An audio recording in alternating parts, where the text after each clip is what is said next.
My shop has been overtaken by pallet wood and cutoffs. What started in a simple scrap cart has grown into multiple unwieldy buckets and a poor use of space.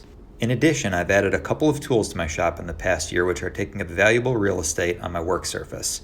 Let's go ahead and solve both these issues. I'm using 1/2-inch plywood for this build and started by cutting the bottom and sides of the box as well as the rails that the shelves will sit on. I then measured along the inside front so that I would have two 11-inch cavities and one 8-inch cavity. I set the front aside and repeated this on the back. You'll notice that I'm using glue and nails and might think that it's not going to be strong enough. Even though I'm making it mobile, I don't plan to move it very often, so I don't anticipate a lot of heavy use. It's basically a stationary box that holds some wood and tools. In addition, the middle and top shelves will have dividers in them for shorter scraps, so that will add quite a bit of rigidity as well. This scrap cart / workbench is 66 inches long, so I had to do a fair amount of the assembly on the floor. Once the carcass was half complete, I put it on top of my table saw to make the next few steps a little easier. I capped off one end of the bottom shelf, which won't have a divider and will house my longer scraps. I then added a divider 2/3 of the way down on the second shelf, which will hold things like pallet boards on the longer side and cutoffs on the short side.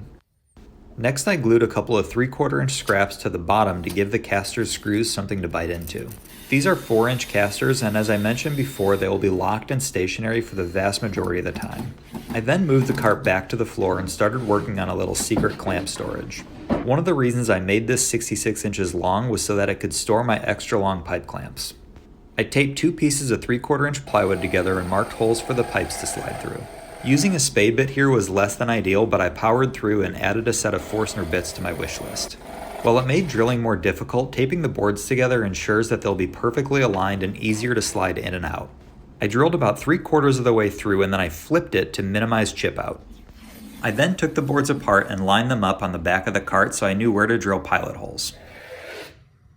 I also had to be sure to account for the 1/2-inch top as well, which I'll go into a little bit more detail momentarily.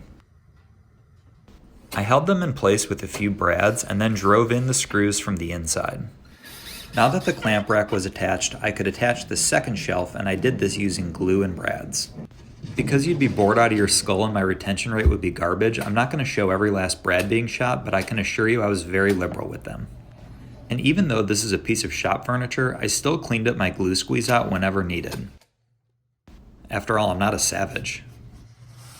For the top, I'm doing 2 layers for added strength. The first layer is 1/2-inch plywood, and as you can see that it's in a couple of pieces.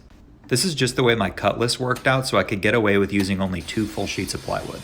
For the very top, I used 1 solid piece of 3/4-inch plywood and cut it to size using the table saw and the good old-fashioned circular saw with a straight edge. You can see that the width of the top is enough to cover the clamp storage, which also maximizes the work surface. I secured it using screws but no glue just in case I ever wanted to change it out. Easily one of the most satisfying parts of this build was putting these massive clamps in their place for the first time, tucked away and out of sight until needed. Equally satisfying was reorganizing my scraps and throwing out pallet boards that were too far gone but taking up valuable space for the past few years. Once the cart was in its place, I took a moment to enjoy the new space and then dressed it up with a few pieces of poplar trim. I think this made a huge difference in giving this piece a finished look. On the side with the clamps, I needed to put a slight angle on the trim so the handles wouldn't catch when taking them out. To fill the seams and give the top a finished look, I laid down some glue and then sprinkled it with some sawdust to make a paste which acts as a wood filler. Once that was dry, I sanded it flush with 60, 120, and 220 sandpaper and did the same thing on the nail holes. Off camera, I also flush cut and sanded smooth where the ends meet. To finish the surface, I applied a liberal amount of paste wax to make cleanup easier and prolong the life of the surface.